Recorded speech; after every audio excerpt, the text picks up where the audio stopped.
Hello. ಹಾಂ ಸ್ವಾಮಿಗಳೇ. ನಮಸ್ಕಾರ ಸ್ವಾಮಿ. ನಮಸ್ಕಾರ ಸ್ವಾಮಿ. ಹೇಳಿ ಸ್ವಾಮಿ. ಸ್ವಾಮಿ, ಅದೇ ಸ್ವಾಮಿ, ನಾನು 2-3 ಸರಿ ನಿಮಗೆ ಫೋನ್ ಮಾಡಿದ್ದೆ. ಓಕೆ, ಯಾರು ಮಾತಾಡೋದು? ನಾಗೇಶ್ ಅಂತ ಸ್ವಾಮಿ. ಓಕೆ, ಹೇಳಿ ಸ್ವಾಮಿ. ಎಲ್ಲಿಂದ ಮಾತಾಡೋದು? ಇದರಿಂದ ಸ್ವಾಮಿ, ಕೋಲಾರಿಂದ. ಕೋಲಾರಿಂದ. ಓಕೆ, ಹೇಳಿ ಸ್ವಾಮಿ. ನಂಗೆ ಸ್ವಲ್ಪ ಚರ್ಮದ ಇಶ್ಯೂ ಇತ್ತು ಸ್ವಾಮಿ. 2-3 ಮಂತ್ಸ್ ಚರ್ಮದ ಇಶ್ಯೂ. ಚರ್ಮದ ವಿಚಾರ. ಓಕೆ, ನನಗೆ ಮುಂಚೆ ಕರೆ ಮಾಡಿದ್ದಾರೆ ನೀವು ನನ್ನ ಹತ್ರ? ಹೌದು ಸ್ವಾಮಿ. ಹೇಳಿ. ನಾನು ಹೇಳ್ಕೊಟ್ಟಿದ್ದೇನೆ ನಿಮಗೆ ತಗೊಳ್ಳಿ ಅಂತಂದು, ಯಾವ ಥರದ ಅಂತಂದು. ಅದೇ ಮೃತ್ತಿಗೆ ತಗೊಳಕ್ಕೆ ಹೇಳಿದ್ದೆ, ಮೃತ್ತಿಗೆ ಪ್ರಸಾದ.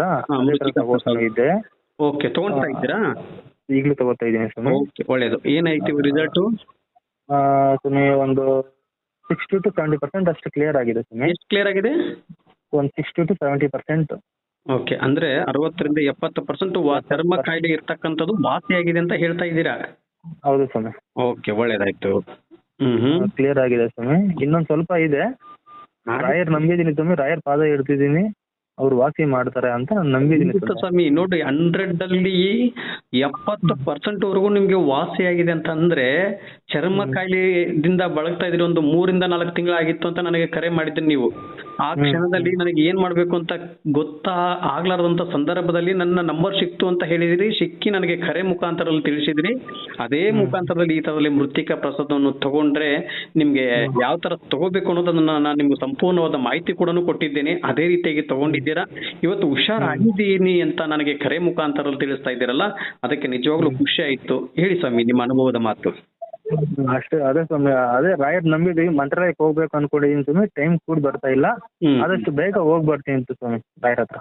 ಖಂಡಿತ. ಇವತ್ತು ಆಗಿದೆ ಅಂತ ಹೇಳಿ ಸುಮ್ನೆ ಬಿಡೋಕೋಬೇಡಿ. ರಾಯರ್ನ ಪೂಜೆ ಮಾಡಿ. ನಿಮ್ಗೆ ಎಷ್ಟು ಅನುಕೂಲ ಆಗುತ್ತೆ, ರಾಯರ್ಗೆ ತುಪ್ಪದ ದೀಪವನ್ನು ಹಚ್ಚಿ, ಹೂವಿನ ಅಲಂಕಾರ ಮಾಡಿ, ಪ್ರತಿ ಗುರುವಾರ ಹೂವಿನ ಅಲಂಕಾರ ಮಾಡಿ ರಾಯರ್ಗೆ ಬ್ರಾಹ್ಮಿ ಮುಹೂರ್ತದಲ್ಲಿ ನಿಮ್ಗೆ ಎಷ್ಟು ಅನುಕೂಲ ಆಗುತ್ತೆ ಅಷ್ಟು ಪೂಜೆ ಮಾಡಿದ್ರೆ ಖಂಡಿತ ನಿಮ್ಮ ಅಂದುಕೊಂಡಿದ್ದೆಲ್ಲ ಜೀವನದಲ್ಲಿ ಯಶಸ್ವಿ ಮಾಡ್ತಾರೆ ಗುರು ರಾಘವೇಂದ್ರ ಸ್ವಾಮಿಯವರು.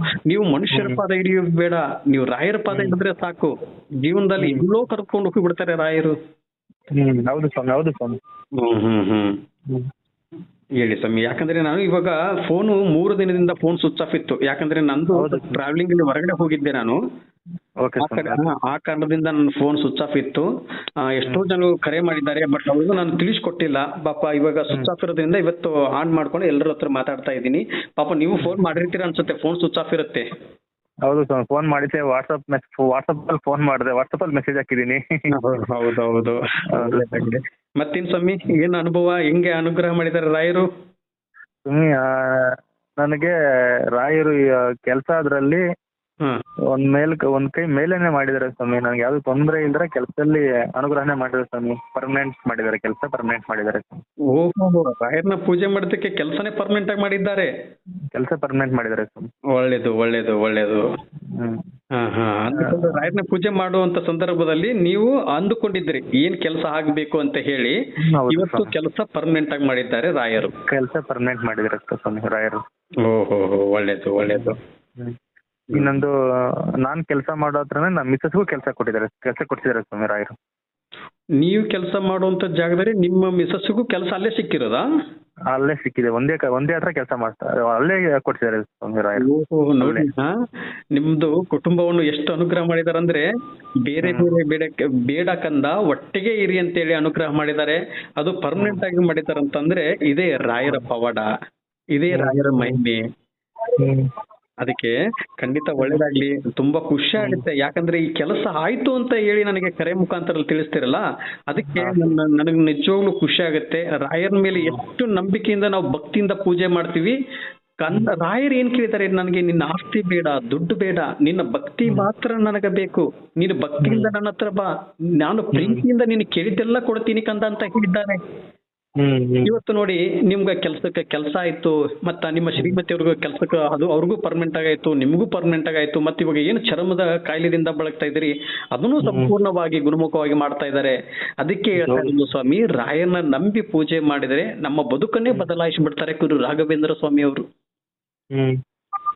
ಓಕೆ, ಒಳ್ಳೇದಾಗ್ಲಿ ಸ್ವಾಮಿ. ಒಂದ್ಸಲ ನೀವು ಫ್ಯಾಮಿಲಿ ಸಮೇತ ಒಂದ್ಸಲ ಮಂತ್ರಾಲಯಕ್ಕೆ ಹೋಗಿ ಬನ್ನಿ. ಸರಿ ಸ್ವಾಮಿ, ಹೋಗಿ ಬನ್ನಿ. ಮತ್ತೆ ಅದೇ ಇವಾಗ ಶ್ರೀಮತಿ ಅವರು ಪ್ರೆಗ್ನೆಂಟ್ ಆಗಿದ್ದಾರೆ ಅಂತ ಹೇಳಿದ್ರಲ್ವಾ? ಹೌದು ಸ್ವಾಮಿ. ಎಷ್ಟು ತಿಂಗಳು ಸ್ವಾಮಿ ಇವಾಗ? 6 ತಿಂಗಳು ಸ್ವಾಮಿ. ಆ ತಿಂಗಳನ್ನ ಹೋಗಿ ರಾಯರಲ್ಲಿ ದರ್ಶನವನ್ನು ಪಡೆದುಕೊಂಡು ಬನ್ನಿ. ಪಡೆದುಕೊಂಡು ಬಂದಂತ ಸಂದರ್ಭದಲ್ಲಿ ಗುರು ರಾಘವೇಂದ್ರ ಸ್ವಾಮಿ ಅವರು ಇನ್ನೂ ಹೆಚ್ಚಿನ ರೀತಿಯಾಗಿ ನಿಮ್ಗೆ ಅನುಗ್ರಹ ಮಾಡ್ತಾರೆ.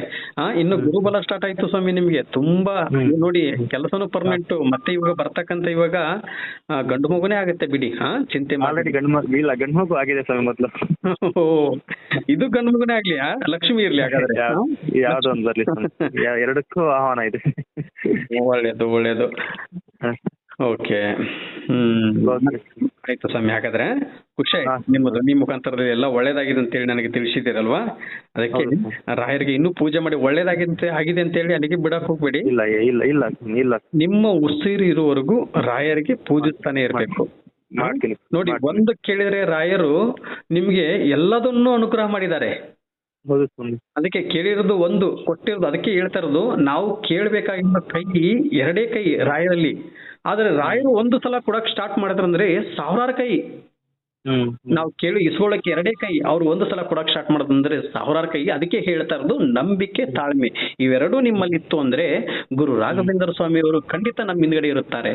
ಕಷ್ಟ ಇದೆ ಅಂತ ಹೇಳಿ ಕುಗ್ಗಬೇಡಕಂದ, ನಿನ್ನ ಕಷ್ಟಕ್ಕೆ ಮುಕ್ತಿ ಮಾಡಿಸುವಷ್ಟು ನಾನು ದೇವರಲ್ಲಿ ಜಪ ಮಾಡುತ್ತಾ ಕುಳಿತಿದ್ದೇನೆ. ನಿನ್ನ ಕಷ್ಟಗಳು ನನ್ನನ್ನು ನಂಬಿಕೊಂಡು ಬಾ. ನಿನ್ನ ಕಷ್ಟ ಇದೆ ಅಂತ ಹೇಳಿದ್ರೆ ನನ್ನ ಹೆಸರನ್ನು ಕೂಗಿ ಹೇಳು. ನಿನ್ನ ಕಷ್ಟಕ್ಕೆ ಅದಕ್ಕೆ ಮುಕ್ತಿ ಮಾಡಿ ದೇವರಲ್ಲಿ ನಾನು ಜಪ ಮಾಡ್ತಾ ಕುಳಿತಿದ್ದೀನಿ. 700 ವರ್ಷ ನಾನು ಕುಳಿತು ಯಾರಿಗೋಸ್ಕರ ಅಂದ್ರೆ ನಿಮ್ಮೆಲ್ಲರಿಗೋಸ್ಕರ ನಾನು ಬೃಂದಾವನದಲ್ಲಿ ಕುಳಿತುಕೊಂಡು ಅನುಗ್ರಹ ಮಾಡ್ತಾ ಇರ್ತೀನಿ ಅಂತ ಹೇಳಿದ್ದಾರೆ ಗುರು ರಾಘವೇಂದ್ರ ಸ್ವಾಮಿ ಅವರು. ಅದಕ್ಕೆ ಎಲ್ಲರಿಗೂ ಒಳ್ಳೇದಾಗ್ಲಿ. ರಾಯರನ್ನ ನಂಬಿ ಅಂತ ಹೇಳ್ತಾ ಇದ್ದೀನಿ. ರಾಯರ್ ಇದ್ದಾರೆ ಅಂತ ಒಂದ್ ಹೆಜ್ಜೆ ಮುಂದೆ ಹಾಕಿ ಅಂತ ಹೇಳ್ತಾ ಇದ್ದೀನಿ. ಎಲ್ಲರಿಗೂ ಹೇಳ್ತಾ ಇದ್ದೀನಿ, ನನ್ನ ತಾಯಿಂದಿರಿಗೂ, ನನ್ನ ಅಣ್ಣ ತಮ್ಮಂದಿರಿಗೂ, ನನ್ನ ಸ್ನೇಹಿತರಿಗೂ ಎಲ್ರಿಗೂ ಹೇಳೋದು ಒಂದೇ ಮಾತು, ರಾಯರಿದ್ದಾರೆ, ರಾಯರಿದ್ದಾರೆ, ರಾಯರಿದ್ದಾರೆ. ಬೆಳಿಗ್ಗೆ ಟೈಮ್ ಡೈಲಿ ಪೂಜೆ ಮಾಡೋ ಗಾಯತ್ರಿ ಮಂತ್ರ ಹೇಳ್ಕೊಂಡು ಪೂಜೆ ಮಾಡ್ತೀನಿ ಸ್ವಾಮಿ. ಬೆಳಗಿನ ಜಾವದಲ್ಲಿ ಮಾಡ್ತಾ ಇದ್ದೀರಾ? ಬೆಳಗಿನ ಜಾವ ಅಂದ್ರೆ ಒಂದು 7 ಗುರುವಾರ ಮಾತ್ರ ಒಂದು 6 ಗಂಟೆ ಒಳಗೆ ಪೂಜೆ ಮಾಡ್ತೀನಿ ಸ್ವಾಮಿ. ಬೇಗ ಮಾಡಿ ಇನ್ನೂ ಬೇಗ ಮಾಡಿ, ಖಂಡಿತ ಒಳ್ಳೇದಾಗತ್ತೆ. ಯಾಕಂದ್ರೆ ಡೈಲಿ ಏನ್ ಕೆಲಸ ಇರುತ್ತೆ ಅರ್ಜೆಂಟ್ ಆಗಿ ಮಾಡಬೇಡಿ. ಒಂದು ಅರ್ಧ ಗಂಟೆ 1 ಅವರ್ ಮುಂಚಿತವಾಗಿ ಎದ್ದು ಎಷ್ಟು ನಿಶಬ್ದ ಅಂದ್ರೆ ಎಷ್ಟು ಶಾಂತ ರೀತಿಯಿಂದ ನೀವು ರಾಯರಿಗೆ ಭಕ್ತಿಯಿಂದ ಪೂಜೆ ಮಾಡ್ತೀರಲ್ವಾ, ಅವಾಗ ಗುರು ರಾಘವೇಂದ್ರ ಸ್ವಾಮಿ ಅವರಿಗೆ ಸಲ್ಲುತ್ತೆ. ಹಾಗೆ ತುಪ್ಪದ ದೀಪದಲ್ಲಿ ದೀಪವನ್ನು ಹಚ್ಚಿ ತುಪ್ಪದ ಆರತಿ ಬೆಳಗಿ ಹೂವಿನ ಅಲಂಕಾರ ಮಾಡಿದ್ರೆ ರಾಯರು ಏನ್ ಕೇಳಿದ್ದಾರೆ, ನಿಮ್ಮಲ್ಲಿ ಏನು ಆಸ್ತಿ ಬೇಡ ಅಂತದ್ದು ಬೇಡ, ನನಗೆ ಭಕ್ತಿ ಮಾತ್ರ ಕೊಡುಕಂತ ಹೇಳಿದ್ದಾರೆ. ಅದಕ್ಕೆ ಭಕ್ತಿಯಿಂದ ನೀವು ಪೂಜೆ ಮಾಡಿದಿರ ಸಾಕು, ರಾಯರಿಗೆ ನೀವು ಕೇಳಿದ್ದೆಲ್ಲ ಕೊಡ್ತಾರೆ ರಾಯರು.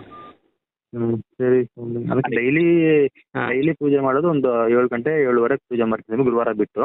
ಬೇರೆ ದಿನ ಗುರುವಾರ ಮಾತ್ರ ಒಂದು 6 ಗಂಟೆ 6:30 ಒಳಗಡೆ ಮಾಡ್ತಾ ಇದ್ದೆ. ನೀವು ಹೇಳ್ತಿದ್ರಲ್ಲ, ಇನ್ನು ಸ್ವಲ್ಪ ಬೇಗ ಮಾಡ್ತೀನಿ. ಮಾಡಿ ಏನೇ ಕೆಲಸ ಇತ್ತು ಅಂದ್ರೆ, ಯಾಕಂದ್ರೆ ಗಡಿಬಿಡಿಯಾಗಿ ಅರ್ಜೆಂಟ್ ಆಗಿ ಮಾಡಕ್ ಹೋಗ್ಬೇಡಿ. ಇವಾಗ ಹೆಂಗೆ ನನಗೆ ಒಳ್ಳೇದಾಗಿದೆ ಅಂತ ಹೇಳಿ ತಿಳಿಸ್ತಾ ಇದ್ರಲ್ಲ, ಇನ್ನೂ ಹೆಚ್ಚಿನ ರೀತಿಯಾಗಿ ನಿಮ್ಗೆ ಅನುಗ್ರಹ ಆಗುತ್ತೆ. ಯಾವ್ದೋ ಒಂದು ವಿಚಾರದಲ್ಲಿ ಆ ಟೈಮಲ್ಲಿ ಹೇಳಿದ್ರೆ, ನೀವು ಜಮೀನು ವಿಚಾರದಲ್ಲಿ ಒಂದು ಇದೆ ಅಂತ ಹೇಳಿದ್ರೆ ಆ ಜಮೀನು ವಿಚಾರವನ್ನು ಅತಿ ಶೀಘ್ರದಲ್ಲೇ ನಿಮ್ಗೆ ಆಗುತ್ತೆ. ಚಿಂತೆ ಪಡ್ಬೇಡಿ. ಒಂದ್ಸಲ ಪುಣ್ಯಕ್ಷೇತ್ರ ರಾಯರ ಸನ್ನಿಧಾನಕ್ಕೆ ಹೋಗಿ ಬಂದಂತ ಸಂದರ್ಭದಲ್ಲಿ ಬೇಗ ಆಗತ್ತೆ. ಅದಕ್ಕೆ ಭಯ ಪಡ್ಬೇಡಿ. ಇವಾಗ ಹೆಂಗೆ ನಿಮ್ಗೆ ಒಂದಕ್ಕೊಂದು ಅನುಗ್ರಹ ಮಾಡಿದ ನೋಡಿ, ಅದನ್ನು ಅನುಗ್ರಹ ಮಾಡ್ತಾರೆ ಇವಾಗ ಅತಿ ಶೀಘ್ರದಲ್ಲಿ. ಓಕೆ ಸ್ವಾಮಿ. ಅದೇ ಸ್ವಾಮಿ, ಈಗ ಅವಾಗ್ಲೇ ಕನಸ್ತು ಅಂತ ಹೇಳಿದ್ನಲ್ಲ ಸ್ವಾಮಿ, ರಾಯರ ಸುರೇಂದ್ರ ತೀರ್ಥರು ಬಂದಿದ್ರು ಅಂತ. ಸೊ ಅದರದ್ದು ಅಂದ್ರೆ ಸೂಚನೆ, ಅದೇ ಸೂಚನೆ. ಯಾವ ತರ ಸೂಚನೆ ಅಂದ್ರೆ, ಅದು ನೀನು ನನ್ನ ಸನ್ನಿಧಾನಕ್ಕೆ ಬಾ ಅಂತ ಒಂದು ಸೂಚನೆ ಕೊಟ್ಟಿರ್ತಾರೆ ರಾಯರು. ಅದಕ್ಕೆ ಈ ಕನಸಿನ ಮುಖಾಂತರದಲ್ಲಿ ಆ ತರ ಸೂಚನೆ ಕೊಟ್ಟಿದ್ದಾರೆ. ಅಂದ್ರೆ ಒಂದು ಸಲ ಸನ್ನಿಧಾನಕ್ಕೆ ಹೋಗಿ ಬಂದ್ರೆ ನಿಮ್ಮ ಕರ್ಮಗಳೆಲ್ಲ ಕಳೆದೋಗಿ ರಾಯರ ದರ್ಶನವನ್ನು ಪಡೆದುಕೊಂಡು ಬರುತ್ತೀರಲ್ವಾ, ಅವಾಗ ನಿಮ್ಗೆ ಬೇಗ ಅನುಗ್ರಹ ಕೊಡೋದು. ಸ್ವಲ್ಪ ಡಿಲೇ ಆಗ್ಬಹುದು ಅಷ್ಟೇ, ಸ್ವಲ್ಪ ಡಿಲೇ ಆಗ್ಬಹುದು ಕೊಡೋದು. ಆದ್ರೆ ಒಂದು ಸಲ ಕೊಡಕ್ ಸ್ಟಾರ್ಟ್ ಮಾಡಿದ್ರು ಅಂದ್ರೆ ನೀವು ಅಂದುಕೊಂಡಿರಂಗಿಲ್ಲ ಸ್ವಾಮಿ, ಅಷ್ಟು ಅನುಗ್ರಹ ಮಾಡ್ತಾರೆ ರಾಯರು. ನೋಡಿ, ಕನಸಿನ ಮುಖಾಂತರ ನಿಮ್ಗೆ ಅದು ಸೂಚನೆ ಕೊಟ್ಟಿದ್ದಾರೆ ಅಂತ ಹೇಳಿದಿರಲ್ವಾ ನನಗೆ. ಆಯ್ತಾ, ಹೋಗಿ ಬನ್ನಿ, ಒಳ್ಳೇದಾಗ್ಲಿ. ಮತ್ತೇನು ಸ್ವಾಮಿ ಹೇಳ್ಬೇಕು ಸ್ವಾಮಿ. ಆಯ್ತು, ಖುಷಿಯಿಂದ ನೋಡಿ. ಅವತ್ತು ಫೋನ್ ಮಾಡಿದಂತ ಸಂದರ್ಭದಲ್ಲಿ ಆ ನಗುನೇ ಬೇರೆ, ಈ ನಗುನೇ ಬೇರೆ. ಅದಕ್ಕೆ ಹೇಳ್ತಾ ಇರೋದು, ರಾಯರ್ನ ನಂಬಿ ಅಂತ ಹೇಳ್ತಾ ಇರೋದು. ಖಂಡಿತ ಒಳ್ಳೇದಾಗಿದೆ ಅಂತ ನನಗೆ ಕರೆ ಮುಖಾಂತರ ತಿಳಿಸ್ತಾ ಇದ್ರು. ಅದಕ್ಕೆ ಖಂಡಿತ ಒಳ್ಳೇದಾಗ್ಲಿ, ಇನ್ನು ಹೆಚ್ಚಿನ ರೀತಿಯಾಗಿ ನಿಮ್ಗೆ ಒಳ್ಳೇದಾಗ್ಲಿ ಅಂತ ಹೇಳಿ ರಾಯರ ಪಾದವನ್ನು ಹಿಡಿದು ನಾನು ಕೇಳ್ತಾ ಇದ್ದೀನಿ. ಹೋಗಿ ಬನ್ನಿ ಸ್ವಾಮಿ ಮಂತ್ರಾಲಯಕ್ಕೆ ಒಂದ್ಸಲ. ಓಕೆ ಖಂಡಿತ ಮತ್ತೆ ಸಿಗ್ತೀನಿ ಸ್ವಾಮಿ ನೆಕ್ಸ್ಟ್. ಓಕೆ ಸಿಗ್ತಾನೆ.